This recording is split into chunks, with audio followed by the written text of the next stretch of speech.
You know, growing up in the dog pile that is Wales when I was younger, it's just hit me. It was like being brought up in a prison, or like some sort of Soviet restrictive state, where the only Welsh television channel and the socialist Welsh nationalist middle classes quite literally drip fed us what to think every day. The one time my hideous Welsh nationalist primary school teacher actually encouraged us to think for ourselves was during a lesson where we were asked, what do we want to be when we grow up? And I said, I want to serve Her Majesty the Queen and join the army. Of course, this was unforgivable in this horrendous Welsh nationalist witch's eyes, and I was made to stand up in class while she berated me for 10 minutes. Anyway, the joke's on her. I did eventually join the army, had a great career, lots of tea and medals, and did actually meet the Queen. But that's a video for another time.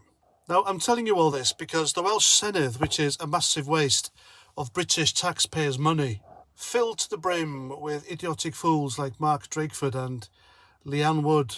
Well, they've just banned GB News from their internal television channels. And according to Jenny Rathbone, who is the Welsh Labour member for the Senate of Cardiff Central, and that tells you everything, doesn't it?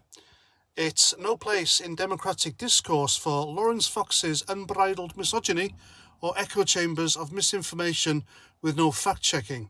Good journalism essential in challenging times. End quote. So I'm guessing they've also banned Sly News, the BBC and Channel 4 as well.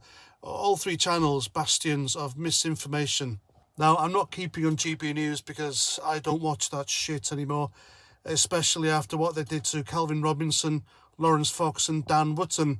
It is not the home of free speech. But fair's fair. If the Welsh Senedd are to have misinformation channels on their internal televisions, they might as well include GB News. This is what I mean, folks, by Welsh nationalists controlling the narrative and keeping other sources of information away from the populace.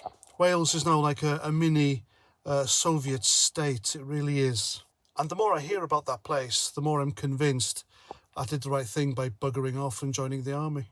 And I've never looked back. And there we go. That's my video. Please comment, share, subscribe, and until the next time, Roger Trout.